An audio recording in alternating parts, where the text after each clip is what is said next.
Portal पर आ जाना है। इसका लिंक आपको इस वीडियो के डिस्क्रिप्शन में मिल जाएगा, वहाँ से भी सीधे इस पे आ सकते हैं। स्क्रॉल करके थोड़ा सा नीचे आएंगे तो आपको कुछ जानकारी दिखाई दे रही। इन्फॉर्मेशन रिक्वायर्ड फॉर रजिस्ट्रेशन के लिए जो आवश्यक जानकारी है, जैसे आधार कार्ड नंबर चाहिए, आधार कार्ड लिंक मोबाइल नंबर चाहिए जो कि चालू होना चाहिए, बैंक अकाउंट डिटेल चाहिए। उसके बाद में आपकी जो आयु है यानी आपकी जो उम्र है 16 साल से 59 साल के बीच में होनी चाहिए। जो डेट ऑफ बर्थ यहाँ पर आपको दिखाई दे रही है, इस डेट ऑफ बर्थ के बीच में आपकी एज होना चाहिए। उसके बाद में सेल्फ रजिस्ट्रेशन करने के लिए आपको आधार कार्ड लिंक मोबाइल नंबर इसमें देना होगा। जो भी आपके आधार कार्ड में मोबाइल नंबर लिंक है, आप वाला मोबाइल नंबर यहाँ दर्ज करेंगे। उसके बाद में ये जो कैप्चा कोड दिखाई दे रहा है, कैप्चा सेम के सेम आपको यहाँ पर डालना है। उसके बाद में सेंड ओटीपी पर क्लिक करना है। ओटीपी डालने के बाद आपको सबमिट करना है। अगर आपके मोबाइल पर ओटीपी नहीं आती है तो आपको एक ऑप्शन दिखाई देगा रीसेंड ओटीपी, आप इस पर क्लिक करेंगे तो आपके मोबाइल नंबर पर एक नया ओटीपी वापस से आ जाएगा।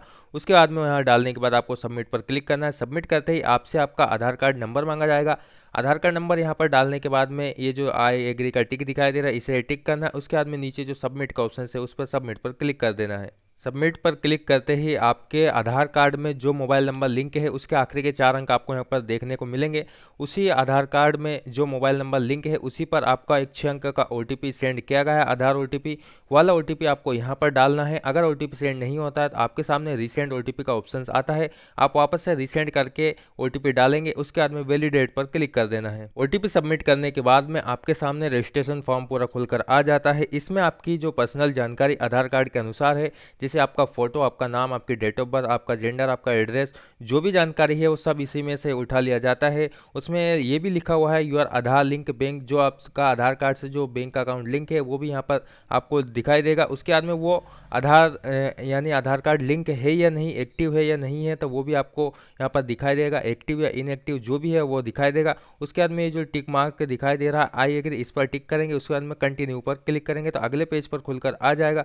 अगले पेज में आपका जो मोबाइल नंबर आपने दिया था वो वाला दिखाई देगा। अल्टरनेटिव यानी आप इमरजेंसी मोबाइल नंबर देना चाहते हैं तो वो वाला मोबाइल नंबर यहाँ दर्ज करेंगे। उसके बाद में ईमेल आईडी अगर आप देना चाहते हैं तो दे सकते हैं। आपका मेरिट स्टेटस यानी आपकी शादी हुई है नहीं है वो आप यहाँ से सिलेक्ट कर लेंगे। अगर आपकी शादी नहीं हुई है तो नेवर मैरिड करेंगे, हो चुकी है तो मैरिड करेंगे। और जो भी ऑप्शंस आपको आते हैं वो ऑप्शंस आप सिलेक्ट करेंगे। उसके बाद में आपके फादर्स का नेम यानी आपके पिताजी का नाम आपको यहाँ पर दर्ज करना है। उसके बाद में आपकी जो सोशल कैटेगरी यानी आप एसटी, एससी, ओबीसी या जनरल जिस कैटेगरी से आते हैं वो वाली कैटेगरी यहाँ सिलेक्ट करेंगे।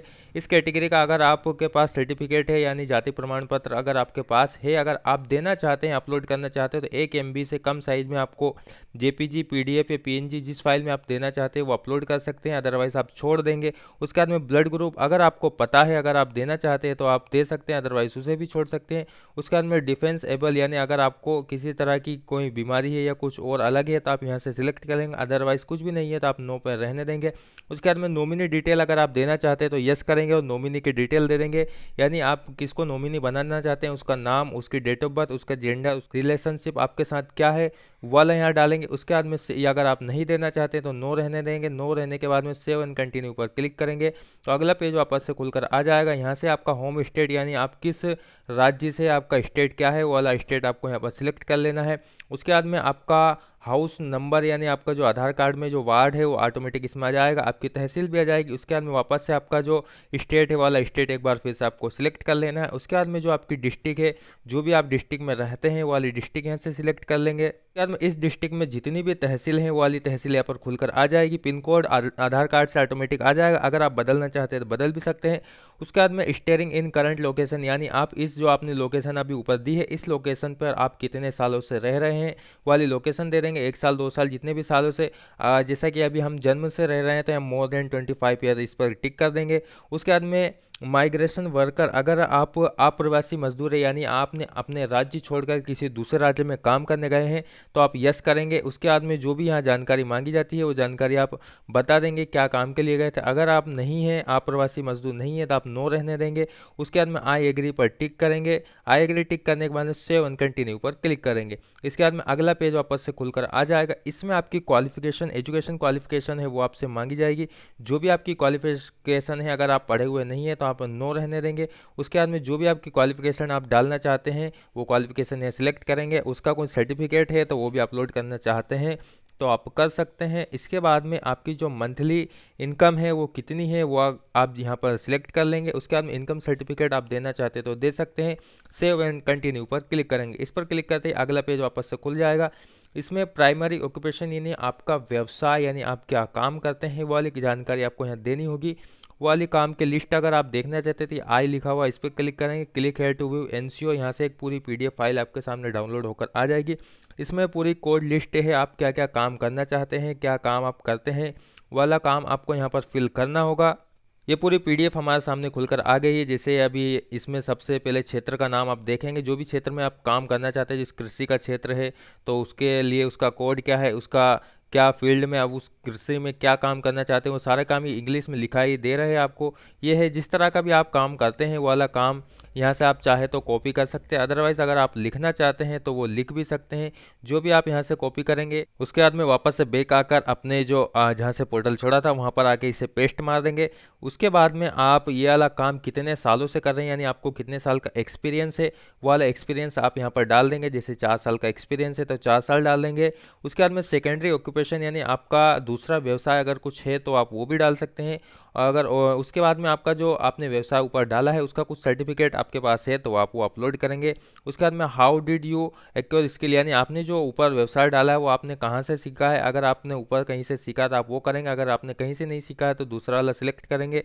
उसके बाद में सब स्किल यानी किसके जरिए से है तो आप सेल्फ लर्निंग कर लेंगे यानी आपने खुद से सीखा है। उसके बाद में ये वाला ऑप्शन लेंगे, इसमें दूसरा वाला आप सिलेक्ट कर लेंगे। उसके बाद में सेव एंड कंटिन्यू पर क्लिक करेंगे। इसके बाद में अगला पेज खुल जाएगा जिसमें हमारी बैंक अकाउंट डिटेल मांगी जाएगी। बैंक अकाउंट सीडिंग विद आधार यहाँ पर लिखा हुआ आपका आधार कार्ड बैंक से लिंक है तो यस आएगा, अगर नहीं है तो नो लिखा हुआ आएगा। उसके बाद में आपका जो बैंक अकाउंट नंबर है वो वाला अकाउंट नंबर डालेंगे, वापस एक बार कंफर्म करेंगे, दोबारा डालेंगे। उसके बाद में अकाउंट होल्डर का नेम जो आपकी पासबुक में लिखा है आपको सेम वही नाम यहाँ पर डालना है। उसके बाद में आपका जो बैंक का आईएफएससी कोड है आप वहाँ डालेंगे। अगर नहीं पता तो आप सर्च वाले ऑप्शंस पर जाके उसे सर्च कर सकते हैं। बैंक का नाम ऑटोमेटिक यहाँ पर आ जाएगा, बैंक ब्रांच का नाम भी ऑटोमेटिक आ जाएगा। नहीं आता है तो आप यहाँ पर डाल सकते हैं। हमारी सारी जानकारी फिल कर दी है। उसके बाद में सेव एंड कंटिन्यू पर क्लिक करेंगे। जितनी जानकारी भरी है हमने हमारा प्रीव्यू हमारे सामने आ गया। अगर आप इसका प्रिंट सिंपली लेना चाहते हैं तो प्रिंट पर क्लिक करेंगे, इसी का प्रिंट भी आ जाएगा। उसके बाद में आप अगर इसे चेक करना चाहते हैं पूरा चेक कर लीजिए। अगर आपको कुछ मिस्टेक लग रही है तो आप इसे अभी सुधार भी सकते हैं। उसके बाद में बैक करेंगे, जिस पे भी अगर आप सुधार करना चाहते हैं ये जो ऑप्शन दिखाई दे रहा है उस पर आप क्लिक करेंगे, सीधे वहाँ पर सुधार के लिए चल जाएंगे। अगर आपको लग रहा है हमारी जानकारी सही है तो उसके बाद में ये जो टिक है इस पर आपको क्लिक करना है। उसके बाद में सबमिट पर क्लिक कर देना है। सबमिट पर क्लिक करने के बाद आपके मोबाइल नंबर जो आपने शुरुआत में दिया था उसी पर एक ओटीपी सेंड किया गया है, उस ओटीपी को आपको यहाँ डालना है। उसके बाद में जो साइड में वेरीफाई का बटन है उस पर आपको क्लिक कर देना है। आपका मोबाइल नंबर वेरीफाई कर लिया जाएगा। उसके बाद में सबमिट वाले बटन पर आपको कर देना है क्लिक। जैसे आप सबमिट पर क्लिक कर देते हैं आपके सामने आपका जो ई श्रम कार्ड है वो आपके सामने आपको दिखाई देगा स्क्रीन पर। आपको ई श्रम कार्ड को आपके सामने जो ऊपर एक और ऑप्शन दिखाई दे रहा है इसे डाउनलोड कर लेना। अगर आप पीडीएफ में सेव करना चाहते हैं सिंपली इसे पीडीएफ में सेव कर लेंगे और किसी भी ऑनलाइन शॉप पर जाकर इसका प्रिंट आप निकलवा सकते हैं। इस तरह से आप बहुत ही आसानी से अपने मोबाइल फ़ोन से घर बैठे अपना खुद का और अपने घर वालों का या अपने आसपास अपने आस पड़ोस का जितने भी श्रम यानी जो श्रमिक हैं मजदूर हैं उनका ई श्रम कार्ड बना सकते हैं बिना किसी शुल्क के। बहुत ही आसानी से आप अपना इस तरह का ई श्रम कार्ड बना सकते हैं। यह वाला वीडियो आपको कैसा लगा? अगर आपको इस वीडियो से थोड़ी सी मदद मिलती हो, अगर आपका ई श्रम कार्ड बन गया हो, अगर इस बीच आपको कोई प्रॉब्लम हो रही है तो आप हमें कमेंट करके पूछ सकते हैं। यह वाला वीडियो अगर आपको पसंद आया हो तो वीडियो को कीजिए एक लाइक। इसी तरह के वीडियो देखने के लिए जुड़े रहिए हमारे साथ, चैनल को कीजिए सब्सक्राइब। धन्यवाद।